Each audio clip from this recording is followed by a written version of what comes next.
이제 우리 하나님 말씀은 로마서 1장입니다. 로마서 1장 1절부터 4절까지 말씀입니다. 로마서 1장 1절부터 4절 신약 성경 237페이지에 있습니다. 로마서 1장 1절부터 4절까지 한 절씩 교독해서 읽도록 하겠습니다. 1장 1절입니다. 예수 그리스도의 종 바울은 사도로 부르심을 받아 하나님의 복음을 위하여 택정함을 입었으니 이 복음은 하나님이 선지자들을 통하여 그의 아들에 관하여 성경에 미리 약속하신 것이라. 그의 아들에 관하여 말하면 육신으로는 다윗의 혈통에서 나셨고 성결의 영으로는 죽은 자들 가운데서 부활하사 능력으로 하나님의 아들로 선포되셨으니 곧 우리 주 예수 그리스도시니라. 아멘. 이 성탄절이 되면은 자꾸 이렇게 떠오르는 조크가 하나 있습니다. 그 어느 교회 목사님이 이제 성탄절을 앞두고 그 설교를 하셨는데, 뭐 성탄절이니까 이제 이런 요지로 설교를 하셨습니다. 예수님께서 동정녀 마리아를 통해 나셨습니다. 그런 요지로 이제 설교를 했는데, 아마 그 교회 청년 중에 좀 까칠한 청년이 있었나 봅니다. 그렇게 예배가 다 끝나고 이제 마당에서 인사를 하는데, 그 청년이 그 설교했던 목사님한테 와가지고 이렇게 따지는 거예요. 아니 목사님, 그 처녀가 아기를 낳다니 그게 말이 되는 소리입니까? 전혀 그 예상하지 못했던 그런 항변 섞인 그 청년의 질문을 받으니까 이 목사님은 당황한 거예요. 그래서 이렇게 어떻게 말을 해야 될지 몰라가지고 막 주저주저 하니까 그 옆에 서 계시던 장로님이 그 답답하셔가지고 목사님 대신해서 그 청년에게 이렇게 한마디 한 거예요. 이것 보게 젊은이, 아니 마리아의 남편 요셉도 가만히 있는데 당신이 뭔데 하다니요?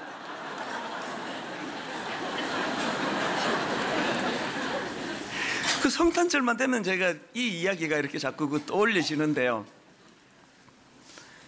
사실 여러분, 그 예수 그리스도의 동정녀 탄생, 이게 잘 믿어지지 않는 거는 그 조크에 나오는 까칠한 청년만의 문제가 아니지 않습니까? 그 애를 길러보니까요, 초등학교 다닐 때까지만 해도 그 부모가 시키는 대로 큐티도 잘하고 또 성경도 한 장씩도 잘 읽고 뭐 참 그 기도도 잘하고 잘하는데요. 그러다가 이제 사춘기가 되면은 이제 좀 이제 머리가 자꾸 이제 생각이 복잡해지는 것 같아요. 그래서 잘 안 믿어진다는 거예요. 그 최근에도 이제 고등학생이 된 우리 아들이 이제 저녁을 먹다가 이제 그날 뭐 작심을 한 것 같아요.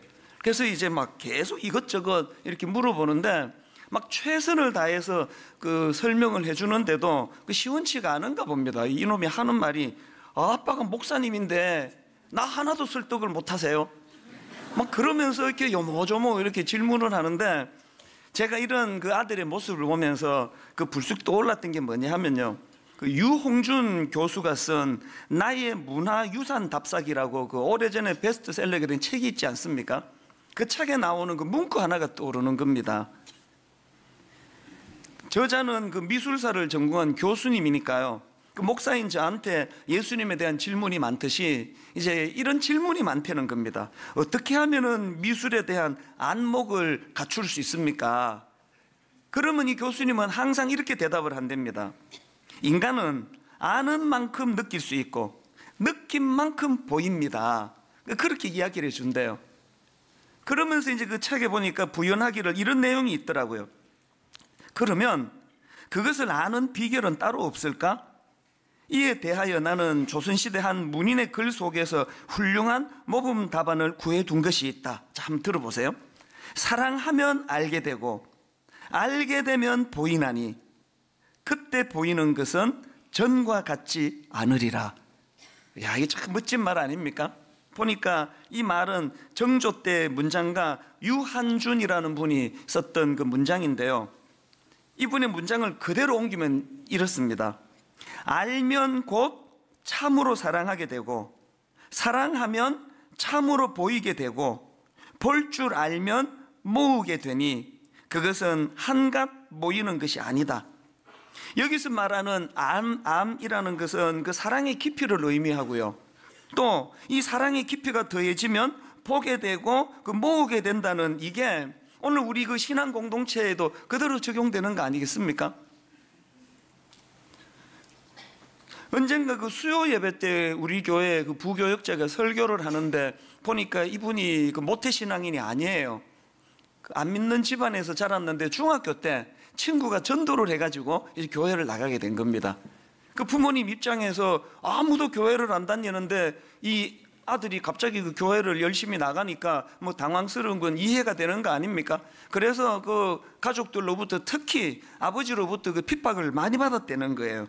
반대가 얼마나 심하신지 막 예수 믿는다는 것 때문에 이 막 가방을 막 내다 버리시기도 하고 또 심지어는 막 호적을 파버리겠다고 그렇게 극심하게 반대를 했습니다. 생각해 보니까 그 옛날 어른들이 그 협박할 때 주로 썼던 게 호적에서 파버린다는 그런 말을 종종 했던 기억이 나요.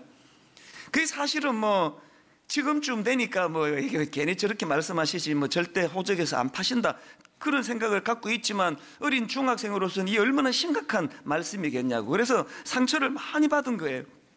한 번은 그렇게 평소에 온순하던 형이 상처되는 말을 하는데요. 그 당시에 이제 그 집안에 무슨 어려운 일이 있었나 봅니다. 그랬더니 그거를 빌미로 그 형이 하는 말이 집안에 종교가 둘이면은 망한다는데 너 때문에 지금 집안 망하게 생겼다고.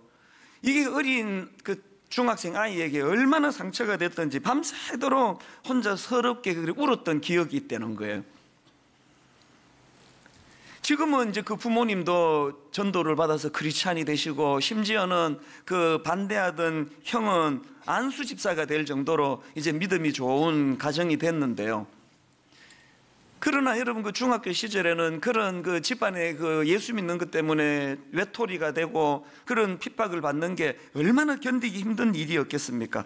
근데 제가 그 설교를 듣다가 너무 감동이 되는 게 뭐냐 하니까 자기가 어린 중학생으로는 감당하기에 너무 벅찬 그런 고난을 겪었지만 그러나 자기는 그럼에도 불구하고 예수님을 버릴 수 없었는데 이유가 딱 하나예요. 간단해요. 이렇게 이야기하는 겁니다. 왜 자기는 예수를 버릴 수 없었나? 예수님을 만난 기쁨이 너무 컸기 때문이라는 겁니다.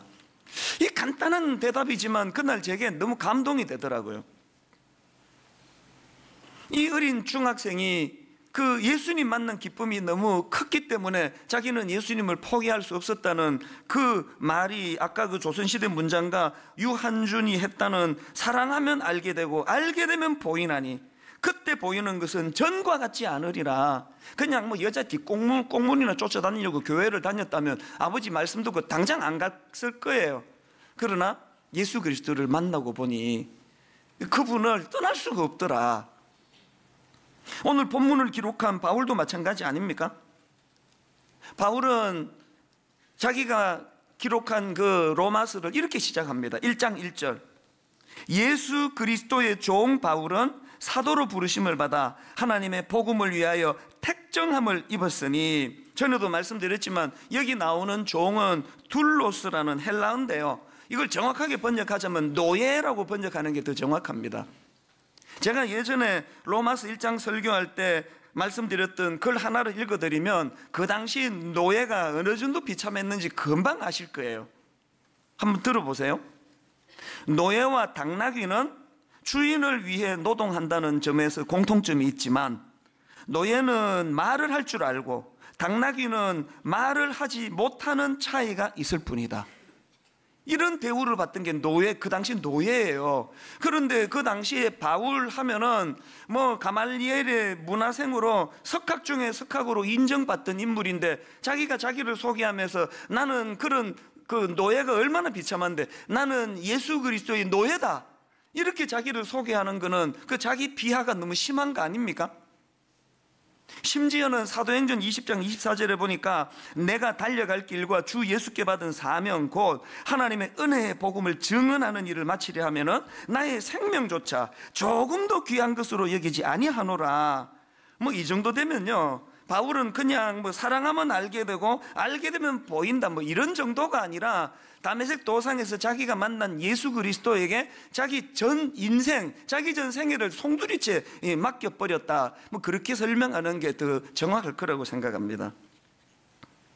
이렇게 오늘 본문 1절에서 자기 자신을 예수 그리스도의 노예라고 그렇게 소개했던 바울이 그 다음 2절부터 부연 설명하는 게 이렇습니다. 2절부터 한번 보십시오. 이 복음은 하나님이 선지자들을 통하여 그의 아들에 관하여 성경에 미리 약속하신 것이라. 그의 아들에 관하여 말하면 육신으로는 다윗의 혈통에서 나셨고 성결의 영으로는 죽은 자들 가운데서 부활하사 능력으로 하나님의 아들로 선포되셨으니 곧 우리 주 예수 그리스도시니라. 지금 바울이 강조하는 게 뭡니까? 내가 만난 예수 그리스도 그분은 내가 지금 목숨 걸고 전하는 복음 그 자체라는 거예요. 복음이라는 거는 예수님에 관한 말씀이 아니라, 관한 내용이 아니라 예수님 자체가 복음이라는 겁니다. 이런 의미에서 우리가 이번 성탄절날 기억해야 되는 게 뭡니까? 성탄절은 복음 자체이신 예수 그리스도가 이 땅에 오시는 날이고, 그렇다면 성탄절에는 복음 대신 예수 그리스도를 묵상하고 복음 대신 예수 그리스도의 정신을 생각하고 복음 대신 예수 그리스도가 이 땅에 행하셨던 그 십자가의 길, 그것들을 묵상하고 생각하는 날이 돼야 되는 거 아니냐, 뭐 그런 논리예요. 팀 켈러 목사님이 쓴 예수라는 그 최근에 나온 책에 보면 프롤로그 제목이 이렇습니다. 소란한 축제에 가려진 한 사람을 찾아서. 오늘 이 성탄절에 그 오염된 걸 뭐 아주 함축적으로 설명하고 있는 것 같습니다. 소란한 축제에 가려진 한 사람을 찾아서. 이번 성탄절은 너무너무 소음이 난무한 이 시대에 그 소란한 축제에 가려가지고 드러나지 않으시는 그 한 사람, 그 한 분, 예수 그리스도를 발견하는 기쁨이 있는 성탄절이 되시기를 바랍니다.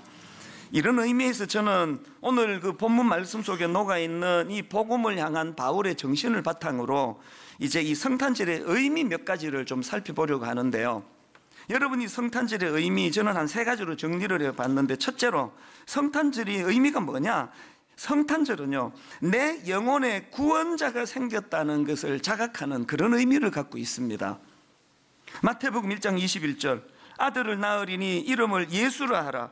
이는 그가 자기 백성을 그들의 죄에서 구원할 자이심이라 하니라. 바울이 그렇게 자기를 비하하면서까지 나는 그리스도의 노예다. 바울이 온 자기 전생애를 다메섹 도상에서 만났던 예수 그리스도를 향하여 그 인생을 주님께 맡길 정도로 주님을 신뢰했던 것은 바로 이 깨달음 때문이에요.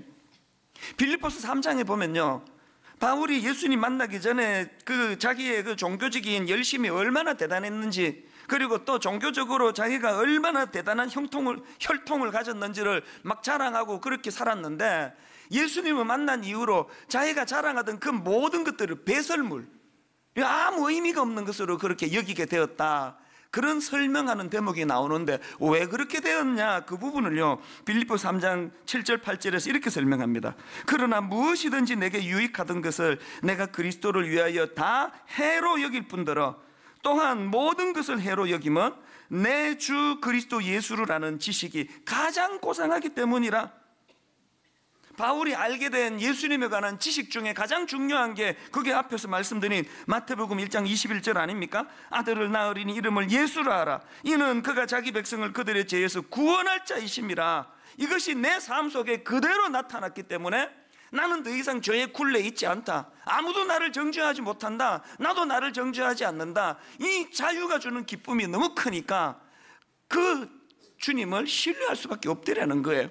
여러분 잘 알고 계시는 로마서 1장 2절, 1장 1절과 2절, 그의 선포를 들어보십시오. 그러므로 이제 그리스도 예수 안에 있는 자에게는 결코 정죄함이 없나니. 왜 정죄함이 없습니까? 이는 그리스도 예수 안에 있는 생명의 성령의 법이 죄와 사망의 법에서 너를 해방하였습니다. 이 자유함이 주는 그 마음의 기쁨, 이것이 바울로 하여금 이런 자유함을 주신 예수 그리스도이시기에 그분께 내 인생 전부를 송두리째 맡겨도 나는 주저하지 않을 만큼 확신을 가지고 있다. 그렇게 된 거 아니겠습니까? 우리도 예수 믿잖아요. 기왕 예수 믿는데 우리도 이런 확신을 가지고 이런 죄로부터 구원의恩寵을 베풀으신 주님에 대한 그 감격, 그렇게 살 수 있으면 얼마나 좋겠습니까? 자, 그런가 하면은 두 번째로요, 이 성탄절이 가진 의미 두 번째로는 여러분, 이 성탄절은 내 삶에 진정한 주인이 생겼다는 의미입니다.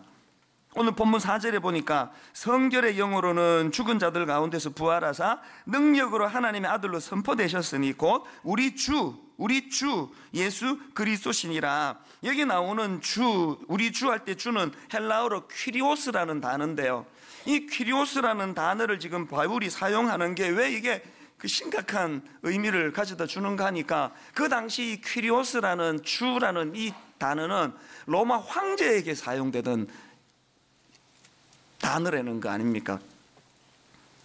R.C. 스프로울이라는 분이 예수는 누구인가라는 책을 썼는데 그 책에 이런 대목이 있습니다. 그리스도인들은 로마 제국의 적으로 여겨졌고 황제 숭배를 거부했기 때문에 반역 죄인 취급을 받았다.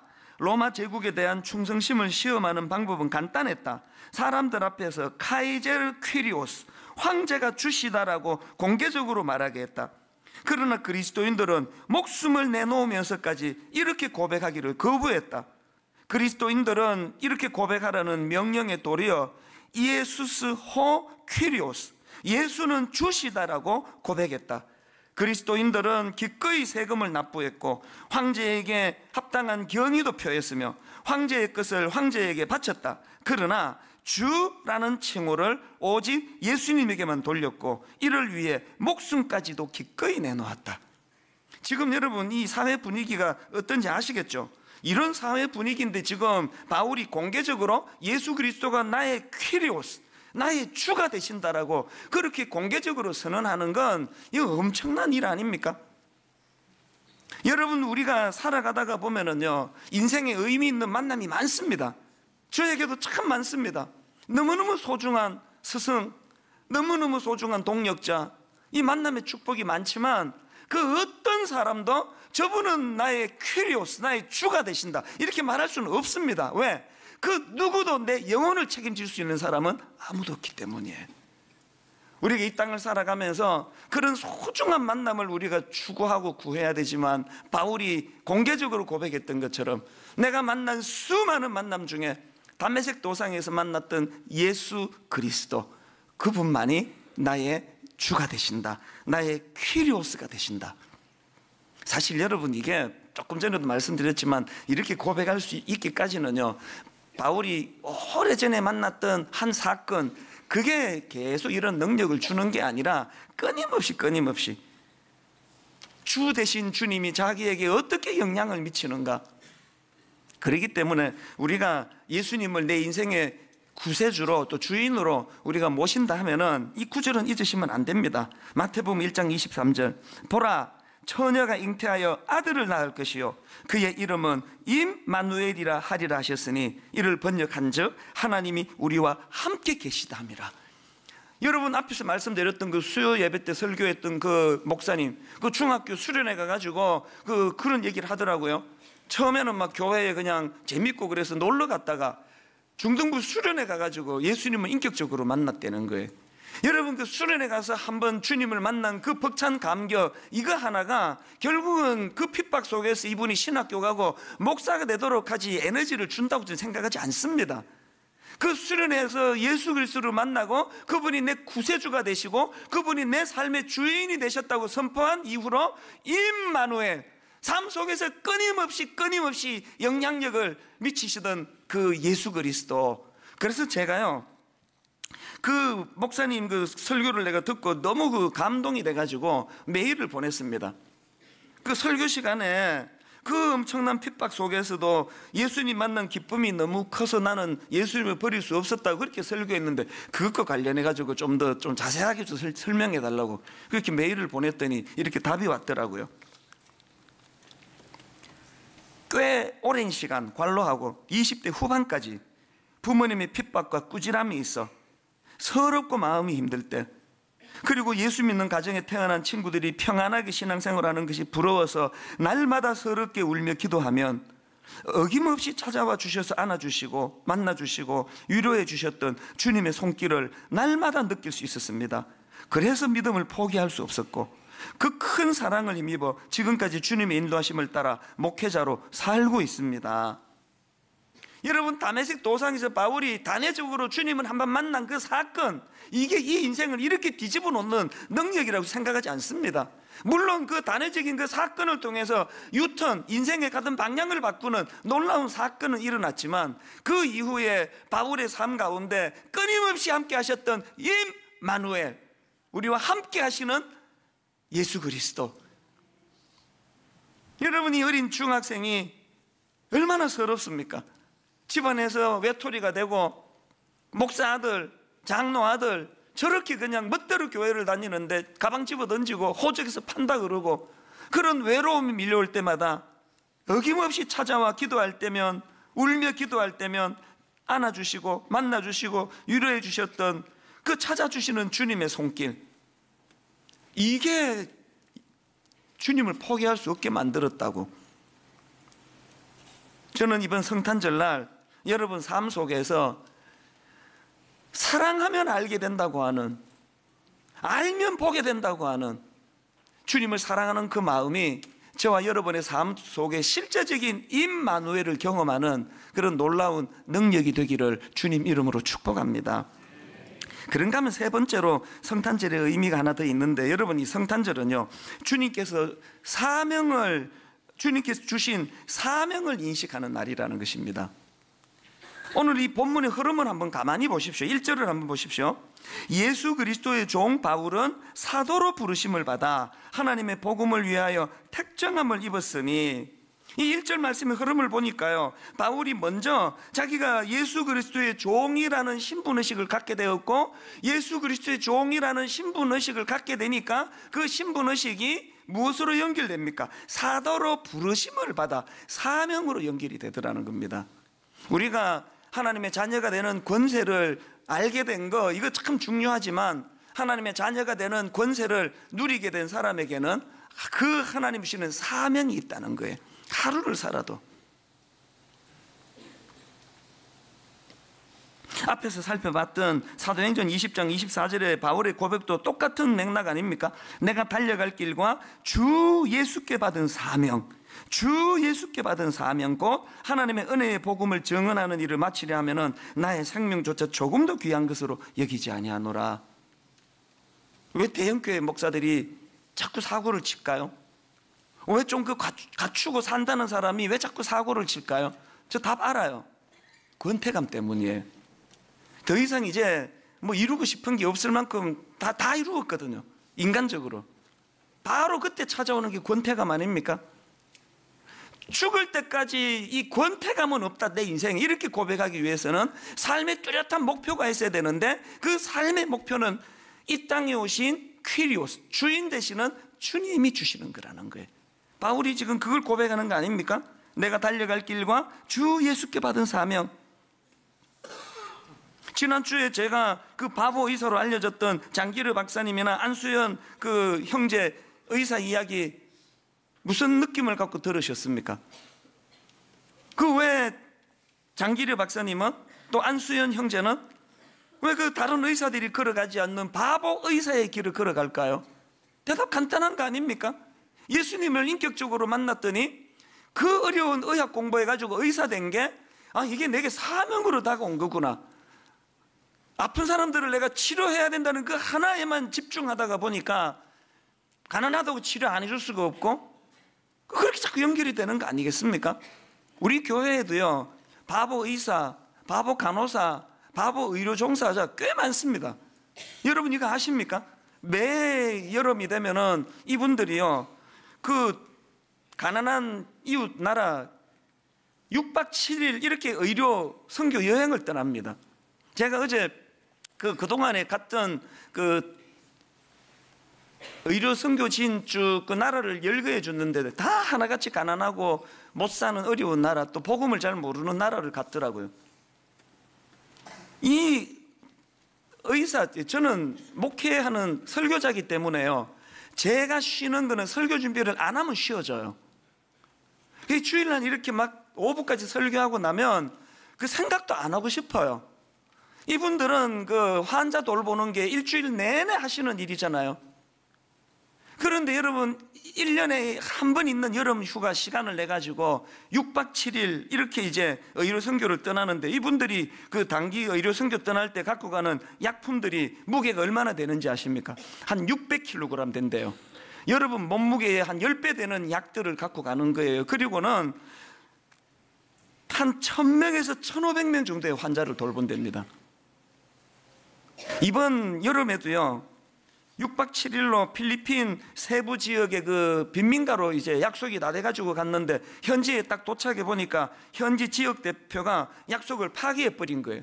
그게 얼마나 난감합니까? 의료 선교하러 갔는데 할 데가 없는 거예요. 이분들이 고심하다가 내린 결정이 뭔지 아십니까?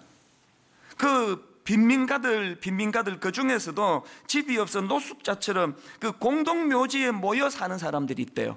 그분들을 위해 가지고요 무덤 옆에서 3박 4일 동안 무료로 치료를 해주는 일을 했다는 겁니다. 어떨 때는요 단기 선교 가서 그 열악한 시설에 수술도 해줘. 수술도. 왜 그래야만 한다고요?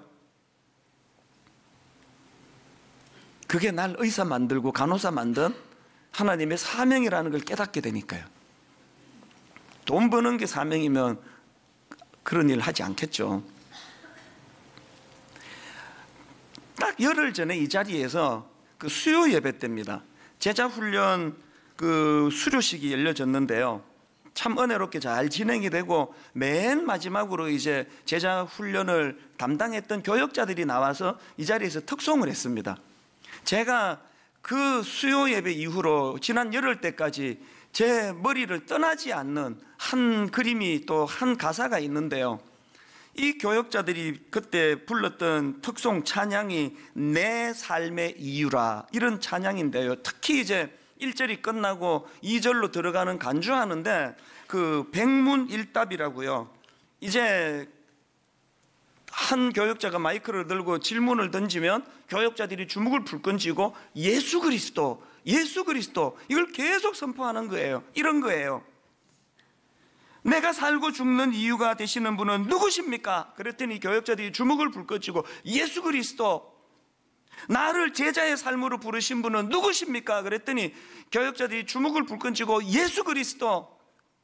내가 평생 닮아가야 할 분은 누구십니까? 그랬더니 주먹을 불끈 쥐고 예수 그리스도. 제가 화면으로 보니까 이제 그 다음부터는 앉아있던 우리 훈련생들도 같이 주먹을 쥐기 시작하는 거예요. 푸른 초장이나 광야를 걸어갈 때 우리와 함께 하시는 분은 누구십니까? 예수 그리스도. 이 시대의 대안은 누구십니까? 예수 그리스도. 모든 영혼 속에 새겨야 할 이름은 누구십니까? 예수 그리스도. 사실 여러분, 이 백문일답이라는 거는요, CCC라는 그 대학생 선교단체에서 이제 여름이나 겨울에 수련회를 가면 막 수많은 우리 대학생들 앞에서 이제 왜 백문일답인지 아십니까? 100가지 각각 다른 질문을 던져도 대답은 하나라는 거예요. 그래서 백문일답이에요. 100가지 다른 양상의 질문이 던져져도 유일한 우리가 드릴 수 있는 대답은 예수 그리스도, 예수 그리스도, 예수 그리스도. 저는 여기 대기실에서 이제 그 모습을 영상으로 보고 있었는데, 한마디 한마디가 질문이 던져질 때마다 주먹을 불끈 쥐고 예수 그리스도, 예수 그리스도 하는데 뭐라고 표현하기가 설명이 잘 안 돼요. 이 심장이 쿵쿵쿵쿵 예수 그리스도, 예수 그리스도, 예수 그리스도. 그날 이후로요, 이 찬양이 떠나지를 않는 거예요. 지난 화요일 날 전체 교역자들이 모여서 이 찬양을 같이 부르는데 모두가 눈물바다가 됐습니다. 예수 그리스도, 예수 그리스도. 그래서 이 찬양 가사를 제가 이렇게 들여다보니까 1절이 이렇게 돼 있더라고요. 예수는 내 힘이요 나의 기쁨, 내 참 소망, 그 이름의 생명이 내 삶의 이유라.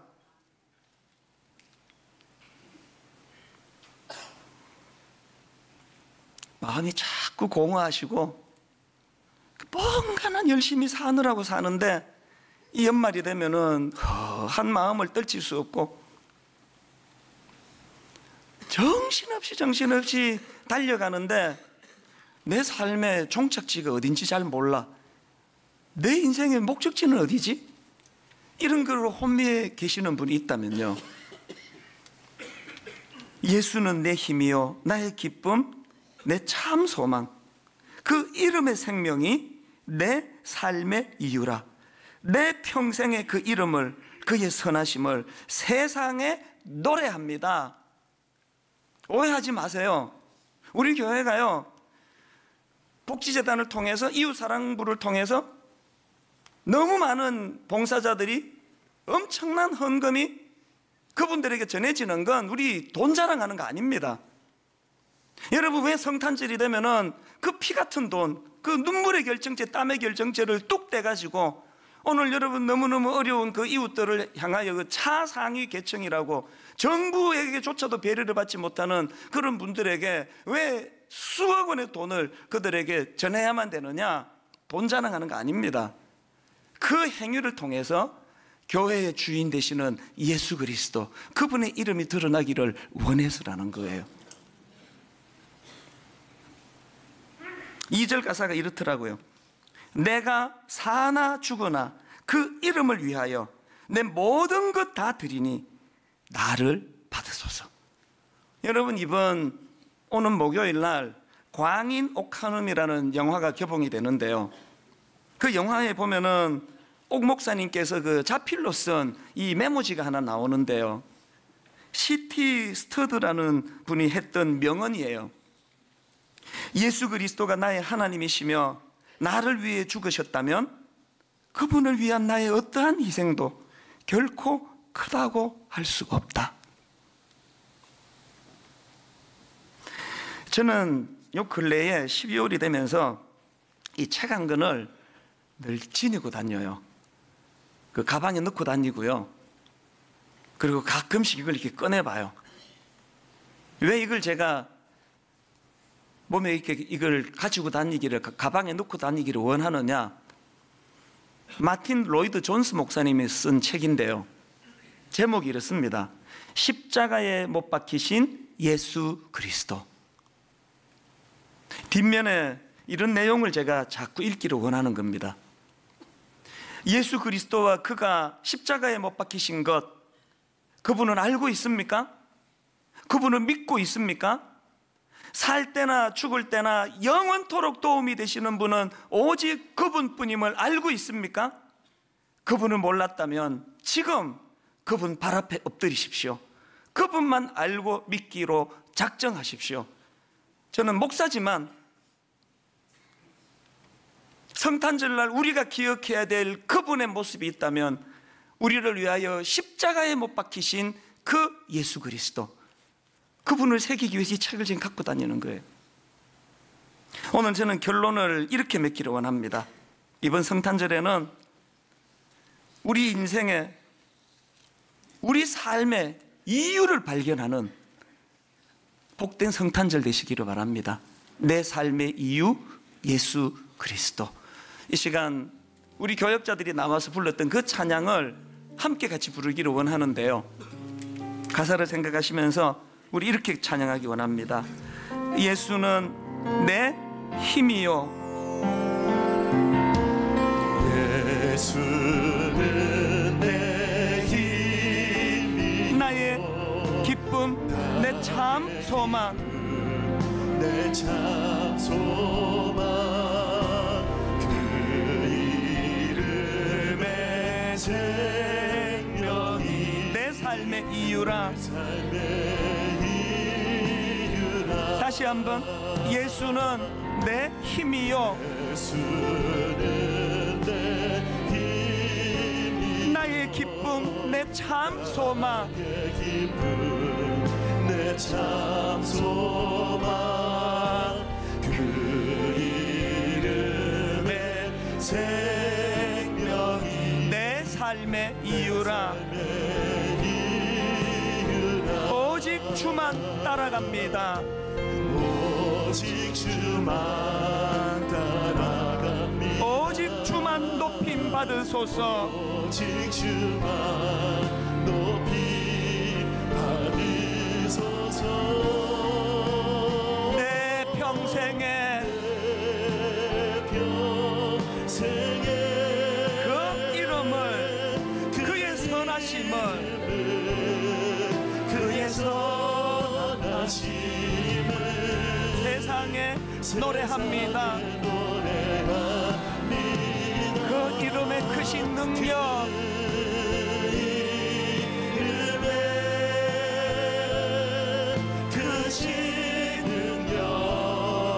영원한 생명, 내 삶의 이유라. 내 삶의 이유라. 내가 사나 죽으나 내가 사나 죽으나 그 이름을 위하여 그 이름을 위하여 내 모든 것 다 드리니 내 모든 것 다 드리니 나를 받으소서. 오직 주만 따라갑니다. 오직 주만 따라갑니다. 오직 주만 높임 받으소서. 오직 주만 높임 받으소서. 내 평생에 그 이름을, 그의 선하심을 세상에 노래합니다. 세상에 노래합니다. 그 이름의 크신 능력, 영원한 생명이 내 삶의 이유라. 다시 말씀드립니다. 그 마음의 기쁨이 사라지신 분,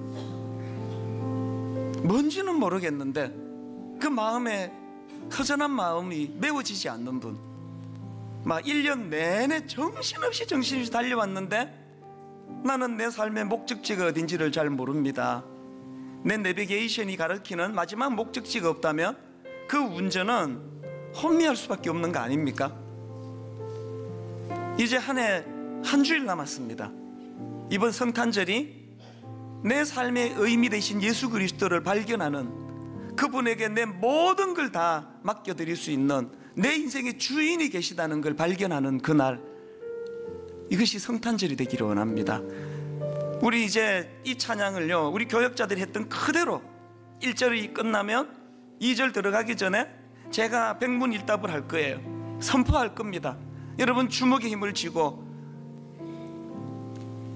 예수 그리스도, 예수 그리스도. 여러분 이 선포들이 무기력했던 여러분의 삶이 회복이 되는 놀라운 사건이 되기를 원합니다. 우리 가사를 생각하시면서 한 번 더 이렇게 찬양하며, 예수는 내 힘이요, 예수는 내 힘이요, 나의 기쁨, 내 참 소망. 이렇게 고백하시겠습니까? 그 이름의 생명이 내 삶의 이유라. 내 삶의 확신을 가지고 오직 주만 따라갑니다. 오직 주만 따라갑니다. 오직 주만 높임 받으소서.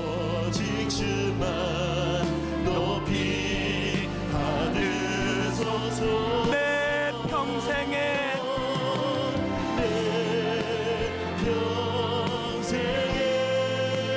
그 이름을, 그의 선하심을 세상에 노래합니다. 세상에 노래합니다. 그 이름의 크신 능력,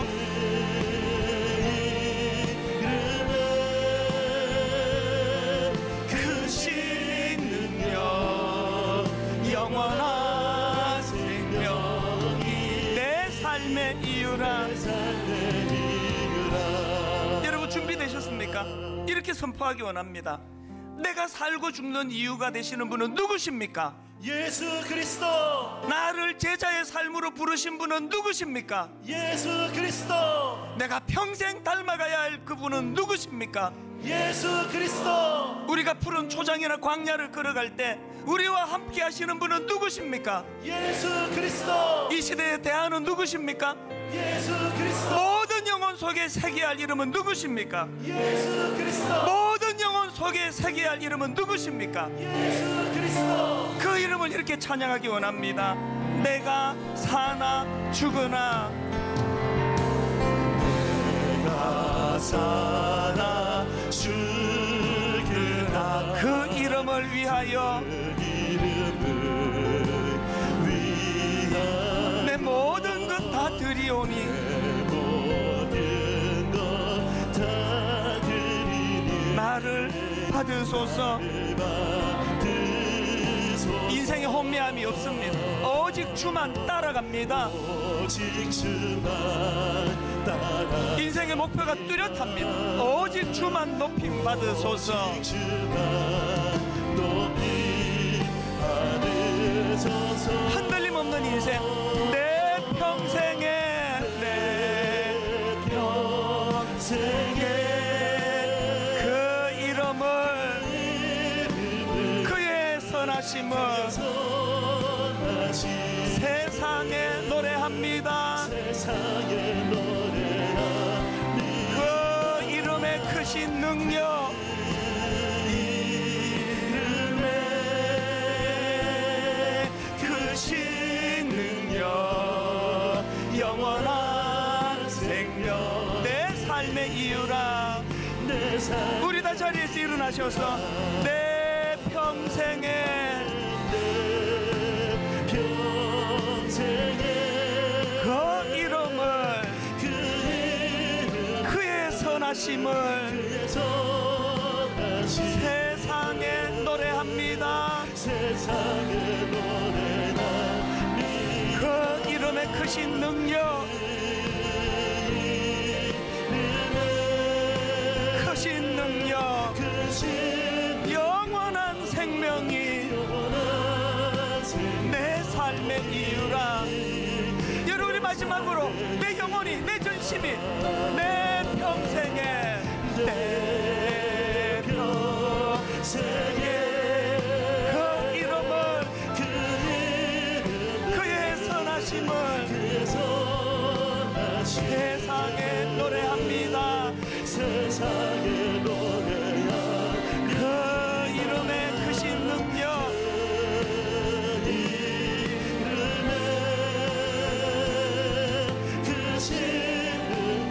영원한 생명이 내 삶의 이유라.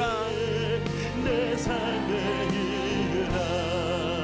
우리 같이 기도하실 때, 아버지, 더 이상 혼미한 인생 되고 싶지 않습니다. 아버지, 더 이상 뭔가를 향해 열심히 달려가는데 그 끝에 공허함, 허무함이 있는 인생의 길 피하고 싶습니다. 내 삶의 이유, 예수 그리스도, 그분을 발견하기를 원합니다. 우리 통성으로 이 땅에 오신 주님을 기뻐하며 한 목소리를 같이 기도하시겠습니다. 살아계신 하나님 아버지, 하나님, 주님이 우리의 삶의 이유가 되십니다. 아버지 하나님 찾아라고 아버지 아무것도 보이지 않는 상황 가운데에도 내 삶의 이유가 예수 그리스도이시기에 아버지 믿음으로 한 걸음 한 걸음 나아갈 수 있음을 고백합니다.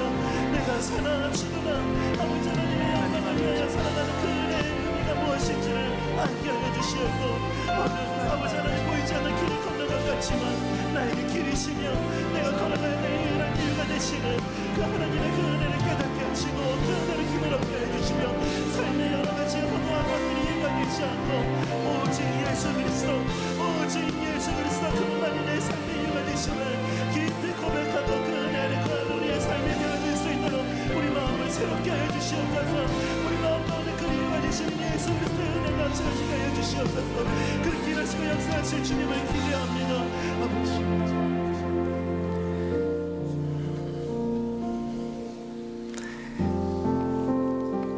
한 해의 끝자락에 와 있는 이 시점에서 돌아보면 정말 열심히 산 것 같은데, 정신없이 달려온 것 같은데 왜 도대체 손에 잡히는 것이 없는지, 또 내년은 또 어떤 힘을 내서 또 달려가야 할지, 우리 인생의 목적지가 뚜렷하지 않기 때문에 이렇게 갔다가 또 반대편으로 갔다가 참 방황하고 배회하는 시간들을 많이 보냈는데, 오늘 내 삶의 이유, 오늘 내 삶의 뚜렷한 목표, 내가 사나 죽으나 그 이름을 위하여 내 평생에 그 이름을, 그의 선하심을 기뻐하고 노래하며 혼란이 없는, 상함이 없는, 아픔이 찾아오더라도 금방금방 회복이 되는 주인 되시는 그분 손잡고 동행하는 인생길 되기 원합니다. 남은 한 주간 혼란했던 수많은 질문들이 다 사라지고 그 수많은 질문 백문일답, 오직 예수 그리스도 그분이 마스터 키가 되신다는 사실, 이 사실을 확신하며 기쁨이 물밀듯 밀려오는 성탄절 예배되게 하여 주시옵소서. 우리 주 예수 그리스도의 은혜와 하나님 아버지의 다함없는 사랑과 성령님의 감동, 감화, 위로교통 충만하심의 역사가 혼미한 이 시대, 혼미한 한국교회, 혼미한 우리 가정, 혼미한 내 삶에 빛으로 오신 주님, 주님이 내 삶의 이유가 되심을 알게 되고 더 이상 혼란이 없는 삶, 더 이상 혼란이 없는 가정, 더 이상 혼란이 없는 교회와 더 이상 혼란이 없는 대한민국 되기를 기도하며 기뻐하며 예배하는 모든 주의 자녀들 머리 위에 지금부터 영원토록 함께 하시기를 간절히 축원하옵나이다. 아멘.